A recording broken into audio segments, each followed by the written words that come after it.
Java என்பது ஒரு programming language. இப்போ இன்டர்நெட்லேருந்து ஜாவாவை எப்படி டவுன்லோட் செய்கிறது, அதை எப்படி இன்ஸ்டால் செய்கிறதுன்னு பார்க்கலாம். அதுக்கு உங்ககிட்ட இன்டர்நெட் கனெக்ஷன் இருந்துச்சுன்னா இன்டர்நெட் எக்ஸ்ப்ளோரரை கிளிக் செய்கிறேன். இப்போது இந்த அட்ரஸ் பாரில் நான் டைப் செய்கிற மாதிரி அதே வெப் அட்ரஸை நீங்களும் டைப் செய்யுங்க. இப்போ இந்த ப்ரோக்ராமை கம்பைல் பண்ணிட்டு எக்ஸிக்யூட் பண்ணும்போது ஒரு ஸ்டேட்மெண்ட் பிரிண்ட் ஆகும். Enter A value. இந்த இடத்துல ஏவோட வேல்யூவை டைப் பண்ணணும். டைப் பண்ணிட்டு என்டர் கொடுக்கணும். அடுத்தது என்டர் பி வேல்யூன்னு ஒரு ஸ்டேட்மெண்ட் பிரிண்ட் ஆயிருக்கும். இப்ப பிக்கு வேல்யூவை கொடுக்கணும். நான் 65ன்னு கொடுக்குறேன். கொடுத்துட்டு என்டர் கீயை பிரஸ் பண்ணணும். இப்ப யூசர் கிட்ட இருந்து கெட் பண்ண ரெண்டு வேல்யூஸும் இந்த அரித்மெட்டிக் ஆபரேட்டர்ஸ்ல அசைன் ஆகி இங்க நம்மளுக்கு ரிசல்ட் டிஸ்பிளே ஆயிருக்கு. இந்த சாப்டர்ல மல்டி த்ரெட்டிங் அப்படின்ற கான்செப்டை ஜாவால எப்படி யூஸ் பண்றோம்னு பார்க்கலாம்.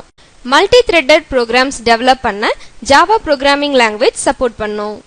2 அல்லது அதுக்கு மேற்பட்ட பார்ட்ஸ் மல்டி த்ரெட்டிங்ல இருக்கு. மல்டி த்ரெட்டிங்ல அந்த எல்லா பார்ட்ஸும் ஒரே நேரத்துல ரன் ஆகும். ஒரு ப்ரோக்ராமோட ஒவ்வொரு பார்ட்டையும் நம்ம த்ரெட் அப்படின்னு சொல்லுவோம். ஒவ்வொரு த்ரெட்டும் எக்ஸிகியூஷனோட ஒரு செப்பரேட் பாத்தை குறிக்கும். த்ரெட் கிளாஸ் யூஸ் பண்ணி ஒரு ஜாவா ப்ரோக்ராம் பார்க்கலாம். ரன்னபிள் இன்டர்ஃபேஸை கிரியேட் பண்ணணும்னா அதுக்கு முன்னாடி ஒரு கிளாஸை கிரியேட் பண்ணிருக்கணும். அதுக்காக தான் நியூ த்ரெட் அப்படின்னு ஒரு கிளாஸை கிரியேட் பண்ணிட்டு ரன்னபிள் இன்டர்ஃபேஸை இம்ப்ளிமெண்ட் பண்ணிருக்கேன். த்ரெட் கிளாஸுக்கு ஒரு ஆப்ஜெக்ட் ரெஃபரன்ஸ் கிரியேட் பண்ணிருக்கேன். அந்த ஆப்ஜெக்ட் ரெஃபரன்ஸ் டி. அடுத்தது இந்த இடத்துல